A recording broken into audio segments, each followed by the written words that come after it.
स्वाभाविक है कि जो वैश्विक महामारी आई, मानव जाति पर जो संकट आया, उस पर हमारी बातचीत कुछ ज्यादा ही रही। लेकिन इन दिनों मैं देख रहा हूं, लगातार लोगों में एक विषय पर चर्चा हो रही है कि आखिर ये साल कब बीतेगा। कोई किसी को फोन भी कर रहा है तो बातचीत इसी विषय से शुरू हो रही है, ये साल जल्दी क्यों नहीं बीत रहा। कोई लिख रहा है, दोस्तों से बात कर रहा है, कह रहा है कि ये साल अच्छा नहीं है। कोई कह रहा है 2020 शुभ नहीं है। बस लोग यही चाहते हैं कि किसी भी तरह से ये साल जल्द से जल्द बीत जाए। साथियों, कभी कभी मैं सोचता हूं कि ऐसा क्यों हो रहा है। हो सकता है ऐसी बातचीत के कुछ कारण भी हो। 6-7 महीना पहले ये हम कहाँ जानते थे कि कोरोना जैसा संकट आएगा और इसके खिलाफ ये लड़ाई इतनी लंबी चलेगी।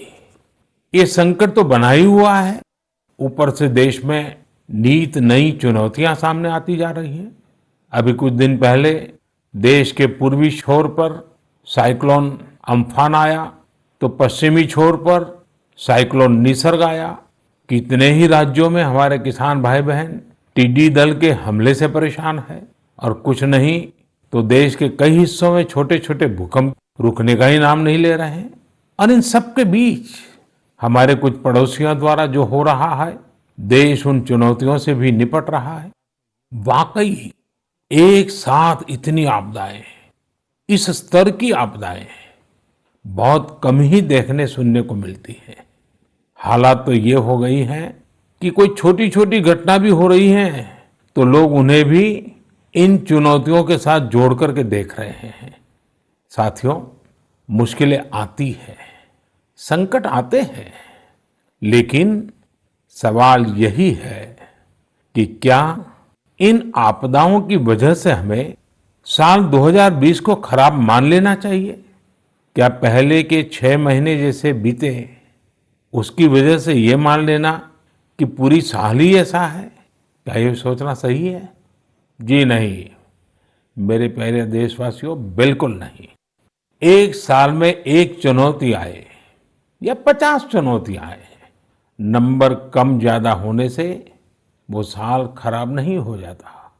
भारत का इतिहास ही आपदाओं और चुनौतियों पर जीत हासिल कर और ज्यादा निखर कर निकलने का रहा है। सैकड़ों वर्षों तक अलग अलग आक्रांताओं ने भारत पर हमला किया, उसे संकटों में डाला। लोगों को लगता था कि भारत की संरचना ही नष्ट हो जाएगी, भारत की संस्कृति ही समाप्त हो जाएगी। लेकिन इन संकटों से भारत और भी भव्य होकर सामने आया। साथियों, हमारे यहाँ कहा जाता है, सृजन शाश्वत है, सृजन निरंतर है। मुझे गीत की कुछ पंक्तियां याद आ रही हैं। यह कल कल छल छल बहती, क्या कहती गंगा धारा। यह कल कल छल छल बहती, क्या कहती गंगा धारा। युग युग से बहता आता, यह पुण्य प्रवाह हमारा। उसी गीत में आगे आता है, क्या उसको रोक सकेंगे? मिटने वाले मिट जाएं। कंकड़ पत्थर की हस्ती, कंकड़ पत्थर की हस्ती, क्या बाधा बनकर आए? भारत में भी जहां एक तरफ बड़े बड़े संकट आते गए, वहीं सभी बाधाओं को दूर करते हुए अनेकों अनेक सृजन भी हुए। नए साहित्य रचे गए, नए अनुसंधान हुए, नए सिद्धांत गढ़े गए। यानी संकट के दौरान भी हर क्षेत्र में सृजन की प्रक्रिया जारी रही और हमारी संस्कृति पुष्पित पल्लवित होती रही। देश आगे बढ़ता ही रहा। भारत ने हमेशा संकटों को सफलता की सीढ़ियों में परिवर्तित किया है। इसी भावना के साथ हमें आज भी इन सारे संकटों के बीच आगे बढ़ते ही रहना है। आप भी इसी विचार से आगे बढ़ेंगे 130 करोड़ देशवासी आगे बढ़ेंगे तो यही साल देश के लिए नए कीर्तिमान बनाने वाला साल साबित होगा। इसी साल में देश नए लक्ष्य प्राप्त करेगा, नई उड़ान भरेगा, नई ऊंचाइयों को छुएगा। मुझे पूरा विश्वास 130 करोड़ देशवासियों की शक्ति पर है, आप सब पर है, इस देश की महान परंपरा पर है। मेरे प्यारे देशवासियों, संकट चाहे जितना भी बड़ा हो, भारत के संस्कार निस्वार्थ भाव से सेवा की प्रेरणा देते हैं। भारत ने जिस तरह मुश्किल समय में दुनिया की मदद की, उसने आज शांति और विकास में भारत की भूमिका को और मजबूत किया है।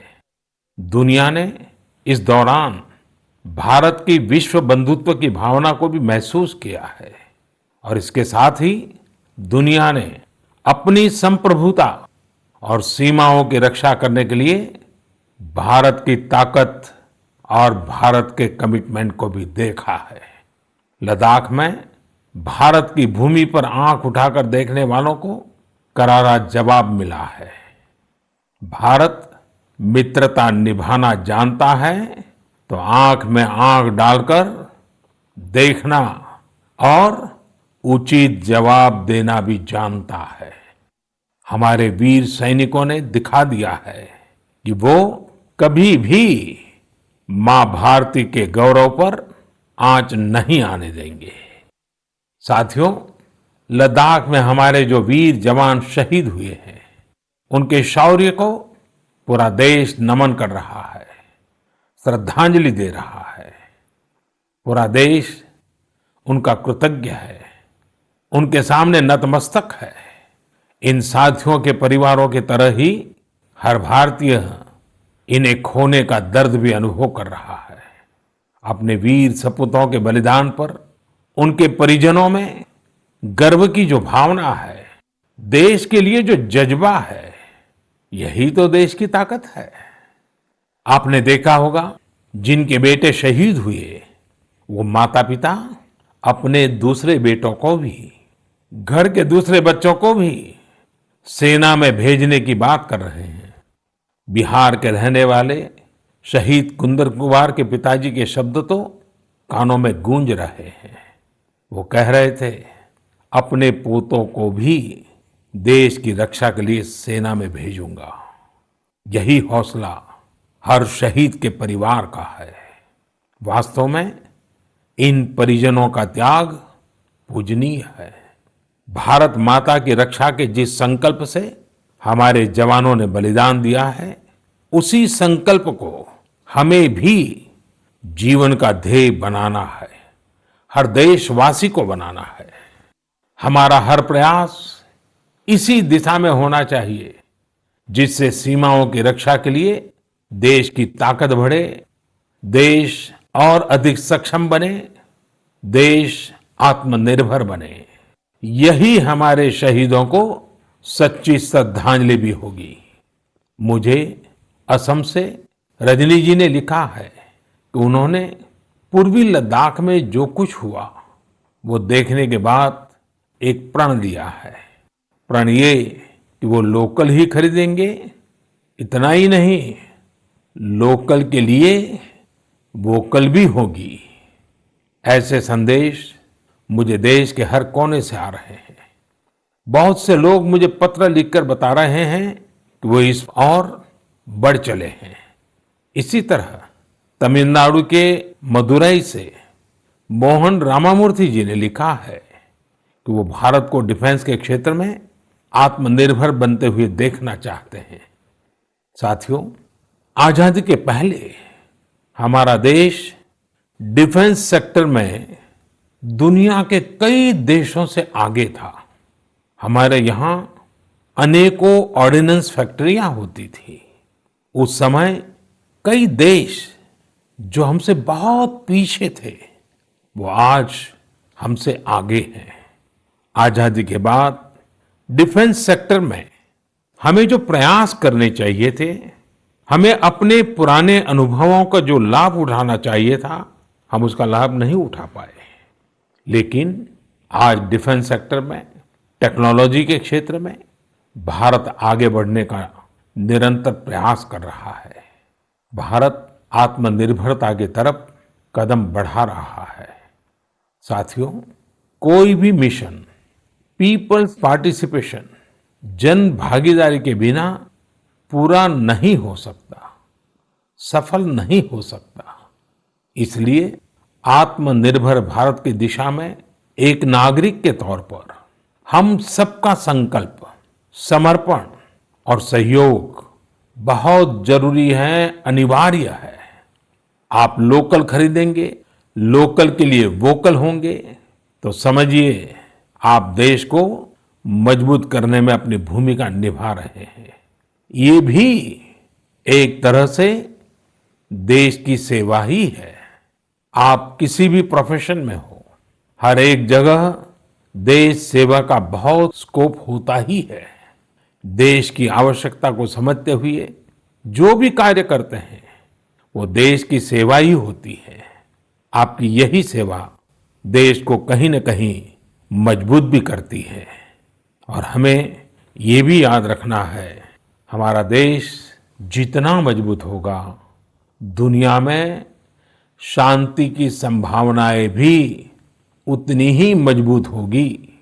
हमारे यहाँ कहा जाता है, विद्या विवादाय धनम मदाय, विद्या विवादाय धनम मदाय, शक्ति ही परेशान परिपीडनाय, खलस्य साधो विपरीतम एतत् ज्ञानाय दानाय च रक्षणाय।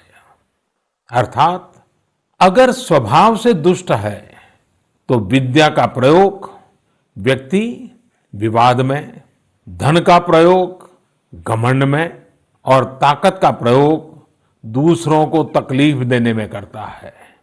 लेकिन सज्जन की विद्या ज्ञान के लिए, धन मदद के लिए और ताकत रक्षा करने के लिए इस्तेमाल होती है। भारत ने अपनी ताकत हमेशा इसी भावना के साथ इस्तेमाल की है। भारत का संकल्प है भारत के स्वाभिमान और संप्रभुता की रक्षा। भारत का लक्ष्य है आत्मनिर्भर भारत। भारत की परंपरा है भरोसा, मित्रता। भारत का भाव है बंधुता। हम इन्हीं आदर्शों के साथ आगे बढ़ते रहेंगे। मेरे प्यारे देशवासियों, कोरोना के संकट काल में देश लॉकडाउन से बाहर निकल आया है। अब हम अनलॉक के दौर में हैं। अनलॉक के इस समय में दो बातों पर बहुत फोकस करना है, कोरोना को हराना और अर्थव्यवस्था को मजबूत बनाना, उसे ताकत देना। साथियों, लॉकडाउन से ज्यादा सतर्कता हमें अनलॉक के दौरान बरतनी है। आपकी सतर्कता ही आपको कोरोना से बचाएगी। इस बात को हमेशा याद रखिए कि अगर आप मास्क नहीं पहनते हैं, 2 गज की दूरी का पालन नहीं करते हैं या फिर दूसरी जरूरी सावधानियां नहीं बरतते हैं, तो आप अपने साथ साथ दूसरों को भी जोखिम में डाल रहे हैं, खास तौर पर घर के बच्चों और बुजुर्गों को। इसीलिए सभी देशवासियों से मेरा निवेदन है, और ये निवेदन मैं बार बार करता हूं, और मेरा निवेदन है कि आप लापरवाही मत बरतिए, अपना भी ख्याल रखिए और दूसरों का भी। साथियों, अनलॉक के दौर में बहुत सी ऐसी चीजें भी अनलॉक हो रही हैं जिनमें भारत दशकों से बंधा हुआ था। वर्षों से हमारा माइनिंग सेक्टर लॉकडाउन में था। कॉमर्शियल ऑक्शन को मंजूरी देने के एक निर्णय ने स्थिति को पूरी तरह से बदल दिया है। कुछ ही दिन पहले स्पेस सेक्टर में ऐतिहासिक सुधार किए गए। उन सुधारों के जरिए वर्षों से लॉकडाउन में जकड़े इस सेक्टर को आजादी मिली। इससे आत्मनिर्भर भारत के अभियान को न केवल गति मिलेगी, बल्कि देश टेक्नोलॉजी में भी एडवांस बनेगा। अपने कृषि क्षेत्र को देखें तो इस सेक्टर में भी बहुत सारी चीजें दशकों से लॉकडाउन में फंसी थी। इस सेक्टर को भी अब अनलॉक कर दिया गया है। इससे जहां एक तरफ किसानों को अपनी फसल कहीं पर भी किसी को भी बेचने की आजादी मिली है, वहीं दूसरी तरफ उन्हें अधिक ऋण मिलना भी सुनिश्चित हुआ है। ऐसे अनेक क्षेत्र हैं जहां हमारा देश इन सब संकटों के बीच ऐतिहासिक निर्णय लेकर विकास के नए रास्ते खोल रहा है। मेरे प्यारे देशवासियों, हर महीने हम ऐसी खबरें पढ़ते और देखते हैं जो हमें भावुक कर देती हैं। यह हमें इस बात का स्मरण कराती है कि कैसे हर भारतीय एक दूसरे की मदद के लिए तत्पर है। वह जो कुछ भी कर सकता है उसे करने में जुटा है। अरुणाचल प्रदेश की एक ऐसी ही प्रेरक कहानी मुझे मीडिया में पढ़ने को मिली। यहाँ सियांग जिले के मिरेम गांव ने वो अनोखा कार्य कर दिखाया जो समूचे भारत के लिए एक मिसाल बन गया है। इस गांव के कई लोग बाहर रहकर नौकरी करते हैं। गांव वालों ने देखा कि कोरोना महामारी के समय ये सभी अपने गांव की ओर लौट रहे हैं। ऐसे में गांव वालों ने पहले से ही गांव के बाहर क्वारंटीन का इंतजाम करने का फैसला किया। उन्होंने आपस में मिलकर गांव से कुछ ही दूरी पर 14 अस्थायी झोपड़ियां बना दी और ये तय किया कि जब गांव वाले लौटकर आएंगे तो उन्हें इन्हीं झोपड़ियों में कुछ दिन क्वारंटीन में रखा जाएगा। उन झोपड़ियों में शौचालय, बिजली, पानी समेत दैनिक जरूरत की हर तरह की सुविधा उपलब्ध कराई गई। जाहिर है मिरेम गांव के लोगों के इस सामूहिक प्रयास और जागरूकता ने सबका ध्यान अपनी ओर आकर्षित कर लिया। साथियों, हमारे यहाँ कहा जाता है, स्वभावम न जहाति एव साधुः आपद्गतो भी सन कर्पूरः पावक स्पृष्टः सौरभम लभते तराम। अर्थात जैसे कपूर आग में तपने पर भी अपनी सुगंध नहीं छोड़ता, वैसे ही अच्छे लोग आपदा में भी अपने गुण, अपना स्वभाव नहीं छोड़ते। आज हमारे देश की जो श्रम शक्ति है, जो श्रमिक साथी हैं, वो भी इसका जीता जागता उदाहरण है। आप देखिए, इन दिनों हमारे प्रवासी श्रमिकों की ऐसी कितनी ही कहानियां आ रही हैं जो पूरे देश को प्रेरणा दे रही है। यूपी के बाराबंकी में गांव लौटकर आए मजदूरों ने कल्याणी नदी का प्राकृतिक स्वरूप लौटाने के लिए काम शुरू कर दिया। नदी का उद्धार होता देख आसपास के किसान, आसपास के लोग भी उत्साहित हैं। गांव में आने के बाद क्वारंटीन सेंटर में रहते हुए, आइसोलेशन सेंटर में रहते हुए हमारे श्रमिक साथियों ने जिस तरह अपने कौशल्य का इस्तेमाल करते हुए अपने आसपास की स्थितियों को बदला है, वो अद्भुत है। लेकिन साथियों, ऐसे कितने ही किस्से, कहानियां देश के लाखों गांवों के हैं जो हम तक नहीं पहुंच पाए हैं। जैसा हमारे देश का स्वभाव है, मुझे विश्वास है साथियों कि आपके गांव में भी, आपके आसपास भी ऐसी अनेक घटनाएं घटी होगी। अगर आपके ध्यान में ऐसी बात आई है तो आप ऐसी प्रेरक घटना को मुझे जरूर लिखिए। संकट के इस समय में ये सकारात्मक घटनाएं, ये कहानियां औरों को भी प्रेरणा देगी।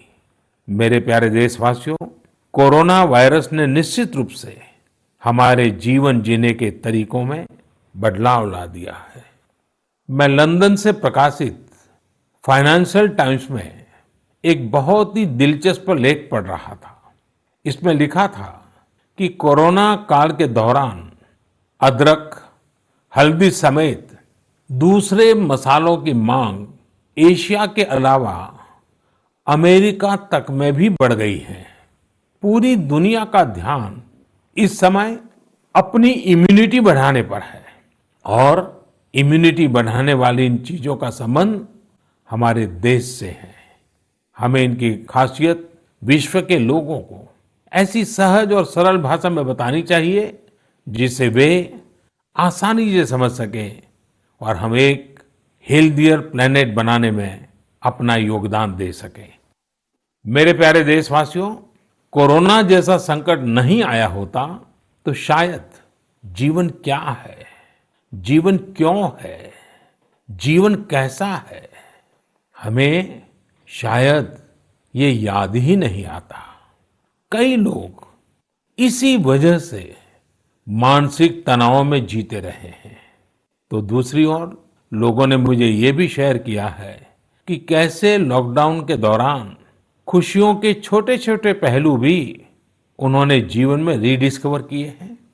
कई लोगों ने मुझे पारंपरिक इंडोर गेम्स खेलने और पूरे परिवार के साथ उसका आनंद लेने के अनुभव भेजे हैं। साथियों, हमारे देश में पारंपरिक खेलों की बहुत समृद्ध विरासत रही है। जैसे आपने एक खेल का नाम सुना होगा, पचीसी। यह खेल तमिलनाडु में पल्लान्गुली, कर्नाटक में अली गुली मणे और आंध्र प्रदेश में वामन गुंटलू के नाम से खेला जाता है। ये एक प्रकार का स्ट्रेटेजी गेम है जिसमें एक बोर्ड का उपयोग किया जाता है। इसमें कई खांचे होते हैं जिनमें मौजूद गोली या बीज को खिलाड़ियों को पकड़ना होता है। कहा जाता है कि यह गेम दक्षिण भारत से दक्षिण पूर्व एशिया और फिर दुनिया में फैला है। साथियों, आज हर बच्चा सांप सीढ़ी के खेल के बारे में जानता है, लेकिन क्या आपको पता है कि यह भी एक भारतीय पारंपरिक गेम का ही रूप है जिसे मोक्ष पाटम या परम पदम कहा जाता है। हमारे यहाँ का एक और पारंपरिक गेम रहा है गुट्टा। बड़े भी गुट्टे खेलते हैं और बच्चे भी। बस एक ही साइज के 5 छोटे पत्थर उठाएं और आप गुट्टे खेलने के लिए तैयार। एक पत्थर हवा में उछालिए और जब तक वो पत्थर हवा में हो आपको जमीन पर रखे बाकी पत्थर उठाने होते हैं। आम तौर पर हमारे यहाँ इंडोर खेलों में कोई बड़े साधनों की जरूरत नहीं होती है। कोई एक चौक या पत्थर ले आता है, उसे जमीन पर ही कुछ लकीरें खींच देता है और फिर खेल शुरू हो जाता है। जिन खेलों में डाइस की जरूरत पड़ती है, कौड़ियों से या इमली के बीज से भी काम चल जाता है। साथियों, मुझे मालूम है आज जब मैं ये बात कर रहा हूं, कितने ही लोग अपने बचपन में लौट गए होंगे, कितनों को ही अपने बचपन के दिन याद आ गए होंगे। मैं यही कहूंगा कि उन दिनों को आप भूले क्यों है, उन खेलों को आप भूले क्यों है। मेरा घर के नाना नानी, दादा दादी, घर के बुजुर्गों से आग्रह है कि नई पीढ़ी में ये खेल आप अगर ट्रांसफर नहीं करेंगे तो कौन करेगा। जब ऑनलाइन पढ़ाई की बात आ रही है तो बैलेंस बनाने के लिए, ऑनलाइन खेल से मुक्ति पाने के लिए भी हमें ऐसे करना ही होगा। हमारी युवा पीढ़ी के लिए भी, हमारे स्टार्टअप्स के लिए भी यहाँ एक नया अवसर है और मजबूत अवसर है। हम भारत के पारंपरिक इंडोर गेम्स को नए और आकर्षक रूप में प्रस्तुत करें। उनसे जुड़ी चीजों को जुटाने वाले, सप्लाई करने वाले स्टार्टअप्स बहुत पॉपुलर हो जाएंगे। और हमें ये भी याद रखना है, हमारे भारतीय खेल भी तो लोकल है और हम लोकल के लिए वोकल होने का प्रण पहले ही ले चुके हैं। और मेरे बाल सखा मित्रों, हर घर के बच्चों से, मेरे नन्हे साथियों से भी आज मैं एक विशेष आग्रह करता हूं। बच्चे, आप मेरा आग्रह मानेंगे ना? देखिए, मेरा आग्रह है कि मैं जो कहता हूं आप जरूर करिए। एक काम करिए, जब थोड़ा समय मिले तो माता पिता से पूछकर मोबाइल उठाइए और अपने दादा दादी, नाना नानी या घर में जो भी बुजुर्ग हैं उनका इंटरव्यू रिकॉर्ड कीजिए। अपने मोबाइल फोन में रिकॉर्ड करिए। जैसे आपने टीवी पर देखा होगा ना, कैसे पत्रकार इंटरव्यू करते हैं, बस वैसा ही इंटरव्यू आप कीजिए। और आप उनसे सवाल क्या करेंगे, मैं आपको सुझाव देता हूं।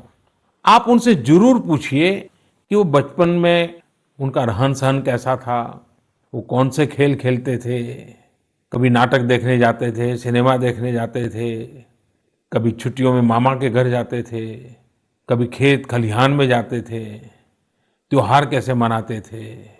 बहुत सी बातें आप उनको पूछ सकते हैं। उनको भी 40-50 साल, 60 साल पुरानी अपनी जिंदगी में जाना बहुत आनंद देगा।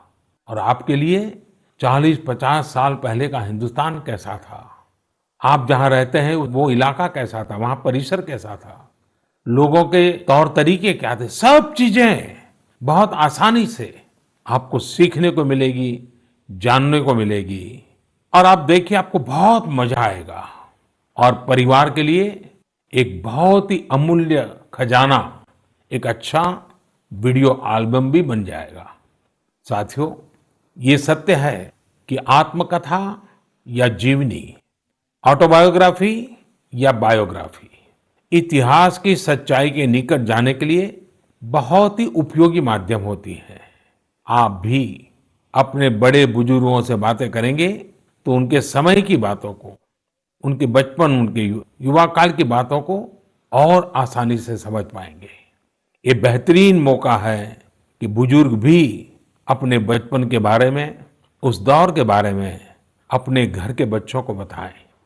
साथियों, देश के एक बड़े हिस्से में अब मॉनसून पहुंच चुका है। इस बार बारिश को लेकर मौसम विज्ञानी भी बहुत उत्साहित हैं, बहुत उम्मीद जता रहा है। बारिश अच्छी होगी तो हमारे किसानों की फसलें अच्छी होगी, वातावरण भी हरा भरा होगा। बारिश के मौसम में प्रकृति भी जैसे खुद को रिजुवेनेट कर लेती है। मानव प्राकृतिक संसाधनों का जितना दोहन करता है, प्रकृति एक तरह से बारिश के समय उनकी भरपाई करती है, रिफिलिंग करती है। लेकिन ये रिफिलिंग तभी हो सकती है जब हम भी इसमें अपनी धरती माँ का साथ दें, अपना दायित्व निभाएं। हमारे द्वारा किया गया थोड़ा सा प्रयास प्रकृति को, पर्यावरण को बहुत मदद करता है। हमारे कई देशवासी तो इसमें बहुत बड़ा काम कर रहे हैं। कर्नाटक के मंडावली में एक 80-85 साल के बुजुर्ग हैं कामेगौड़ा जी। कामेगौड़ा जी एक साधारण किसान है, लेकिन उनका व्यक्तित्व बहुत असाधारण है। उन्होंने एक ऐसा काम किया है कि कोई भी आश्चर्य में पड़ जाएगा। 80-85 साल के कामेगौड़ा जी अपने जानवरों को चराते हैं, लेकिन साथ साथ उन्होंने अपने क्षेत्र में नए तालाब बनाने का भी बीड़ा उठाया हुआ है। वे अपने इलाके में पानी की समस्याओं को दूर करना चाहते हैं, इसलिए जल संरक्षण के काम में छोटे छोटे तालाब बनाने के काम में जुटे हैं। आप हैरान होंगे कि 80-85 वर्ष के कामेगौड़ा जी अब तक 16 तालाब खोद चुके हैं अपनी मेहनत से, अपने परिश्रम से। हो सकता है कि जो तालाब उन्होंने बनाए वो बहुत बड़े ना हो, लेकिन उनका ये प्रयास बहुत बड़ा है। आज पूरे इलाके को इन तालाबों से एक नया जीवन मिला है। साथियों, गुजरात के वडोदरा का भी एक उदाहरण बहुत प्रेरक है। यहाँ जिला प्रशासन और स्थानीय लोगों ने मिलकर एक दिलचस्प मुहिम चलाई। इस मुहिम की वजह से आज वडोदरा में 1000 स्कूलों में रेन वाटर हार्वेस्टिंग होने लगी है। एक अनुमान है कि इस वजह से हर साल औसतन करीब 10 करोड़ लीटर पानी बेकार बह जाने से बचाया जा रहा है। साथियों, इस बरसात में प्रकृति की रक्षा के लिए, पर्यावरण की रक्षा के लिए हमें भी कुछ इसी तरह सोचने की, कुछ करने की पहल करनी चाहिए। जैसे कई स्थानों पर गणेश चतुर्थी को लेकर तैयारियां शुरू होने जा रही होगी। क्या इस बार हम प्रयास कर सकते हैं कि इको फ्रेंडली गणेश जी की प्रतिमाएं बनाएंगे और उन्हीं का पूजन करेंगे? क्या हम ऐसी प्रतिमाओं के पूजन से बच सकते हैं जो नदी तालाबों में विसर्जित किए जाने के बाद जल के लिए, जल में रहने वाले जीव जंतुओं के लिए संकट बन जाती है? मुझे विश्वास है आप ऐसा जरूर करेंगे। और इन सब बातों के बीच हमें ये भी ध्यान रखना है कि मॉनसून के सीजन में कई बीमारियां भी आती हैं। कोरोना काल में हमें इनसे भी बचकर रहना है। आयुर्वेदिक औषधियां, काढ़ा, गर्म पानी, इन सब का इस्तेमाल करते रहिए, स्वस्थ रहिए। मेरे प्यारे देशवासियों, आज 28 जून को भारत अपने एक भूतपूर्व प्रधानमंत्री को श्रद्धांजलि दे रहा है, जिन्होंने एक नाजुक दौर में देश का नेतृत्व किया। हमारे ये पूर्व प्रधानमंत्री श्री पीवी नरसिम्हा राव जी की आज जन्म शताब्दी वर्ष की शुरुआत का दिन है। जब हम पीवी नरसिम्हा राव जी के बारे में बात करते हैं तो स्वाभाविक रूप से राजनेता के रूप में उनकी छवि हमारे सामने उभरती है, लेकिन ये भी सच्चाई है कि वो अनेक भाषाओं को जानते थे, भारतीय एवं विदेशी भाषाएं बोल लेते थे। वे एक और भारतीय मूल्यों में रचे बसे थे, तो दूसरी ओर उन्हें पाश्चात्य साहित्य और विज्ञान का भी ज्ञान था। वे भारत के सबसे अनुभवी नेताओं में से एक थे, लेकिन उनके जीवन का एक और पहलू भी है और वो उल्लेखनीय है, हमें जानना भी चाहिए। साथियों, नरसिम्हा राव जी अपनी किशोरावस्था में ही स्वतंत्रता आंदोलन में शामिल हो गए थे। जब हैदराबाद के निजाम ने वंदे मातरम गाने की अनुमति देने से इनकार कर दिया था, तब उनके खिलाफ आंदोलन में उन्होंने भी सक्रिय रूप से हिस्सा लिया था। उस समय उनकी उम्र सिर्फ 17 साल थी। छोटी उम्र से ही श्रीमान नरसिम्हा राव अन्याय के खिलाफ आवाज उठाने में आगे थे। अपनी आवाज बुलंद करने में कोई कोर कसर बाकी नहीं छोड़ते थे। नरसिम्हा राव जी इतिहास को भी बहुत अच्छी तरह समझते थे। बहुत ही साधारण पृष्ठभूमि से उठकर उनका आगे बढ़ना, शिक्षा पर उनका जोर, सीखने की उनकी प्रवृत्ति और इन सब के साथ उनकी नेतृत्व क्षमता, सब कुछ स्मरणीय है। मेरा आग्रह है कि नरसिम्हा राव जी के जन्म शताब्दी वर्ष में हम सभी लोग उनके जीवन और विचारों के बारे में ज्यादा से ज्यादा जानने का प्रयास करें।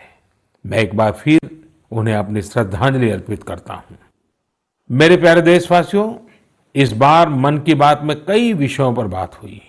अगली बार जब हम मिलेंगे तो कुछ और नए विषयों पर बात होगी। आप अपने संदेश, अपने इनोवेटिव आइडियाज मुझे जरूर भेजते रहिए। हम सब मिलकर आगे बढ़ेंगे और आने वाले दिन और भी सकारात्मक होंगे। जैसा कि मैंने आज शुरू में कहा, हम इसी साल यानी 2020 में ही बेहतर करेंगे, आगे बढ़ेंगे और देश भी नई ऊंचाइयों को छुएगा। मुझे भरोसा है कि 2020 भारत को इस दशक में एक नई दिशा देने वाला वर्ष साबित होगा। इसी भरोसे को लेकर आप भी आगे बढ़िए, स्वस्थ रहिए, सकारात्मक रहिए। इन्हीं शुभकामनाओं के साथ आप सभी का बहुत बहुत धन्यवाद। नमस्कार।